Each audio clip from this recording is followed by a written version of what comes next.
একটা সময় ছিল যখন কিনা পৃথিবীর সব থেকে বড় আর লাক্সারি জাহাজের খেতাব দেওয়া হয়েছিল টাইটানিক জাহাজকে।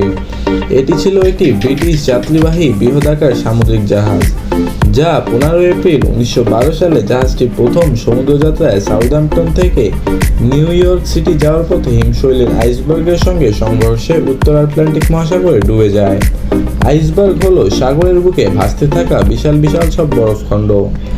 সব থেকে ভয়ঙ্কর ব্যাপার হলো এগুলোর মাত্র 8 ভাগের 1 ভাগই পানির ওপরে থাকে, মানে এর বড় অংশটাই দেখা যায় না।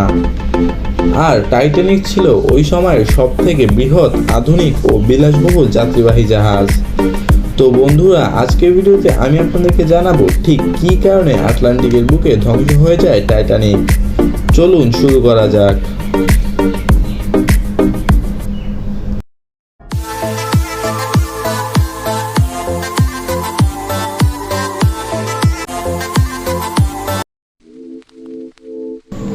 টাইটানিক শব্দটির উৎপত্তি হয়েছিল গ্রিক শব্দ টাইটান থেকে।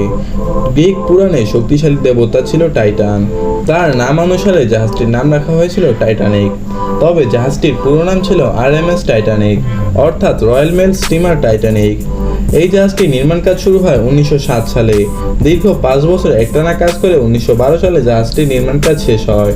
হল্যান্ডের হোয়াইট স্টার লাইন এই জাহাজটি নির্মাণ করে। 60,000 টন ওজন এবং 275 মিটার দৈর্ঘ্য বিশিষ্ট এই জাহাজটি নির্মাণ করতে সেই সময় খরচ হয়েছিল প্রায় $75 মিলিয়ন, অর্থাৎ $7.5 মিলিয়ন।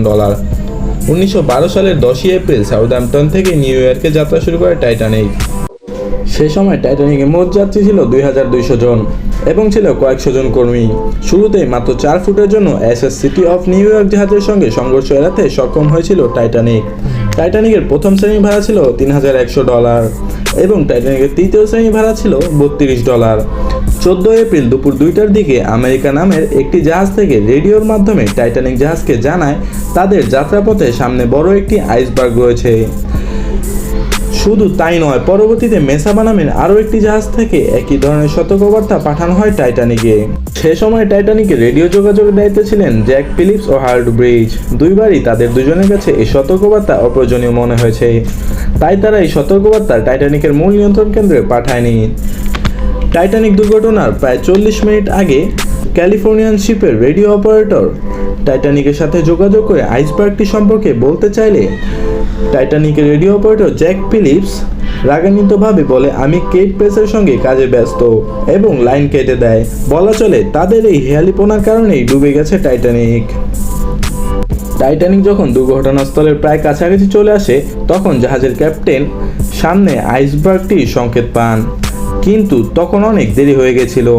এর কিছুক্ষণের মধ্যে জাহাজটি ডান দিকে আইসবার্গের সঙ্গে প্রচণ্ড খসা খেয়ে চলতে থাকে, ফলে টাইটানিকের 90 মিটার অংশ জুড়ে চির দেখা দেয়। টাইটানিক জাহাজটি যে স্থানে ডুবেছিল সেই স্থানের নাম রাখা হয়েছিল গ্রেট ব্যাঙ্কস অফ নিউ ফাউন্ডল্যান্ড। রাত 2টা থেকে 2টা 20 মিনিটের মধ্যে টাইটানিকের সম্পূর্ণ অংশ আটলান্টিকের বুকে তলিয়ে যায়। তো বন্ধুরা, সাবেক বিলাসবহুল জাহাজ টাইটানিক নিয়ে এই ছিল আজকের ভিডিওটি ভালো লেগে থাকলে অবশ্যই লাইক, কমেন্ট এবং বন্ধুদের সাথে শেয়ার করতে পারেন। এবং এরকম আরও নতুন নতুন মজাদার এবং অজানা ভিডিও নিয়মিত পেতে চ্যানেলটি সাবস্ক্রাইব করে পাশে থাকা বেল আইকনে ক্লিক করুন।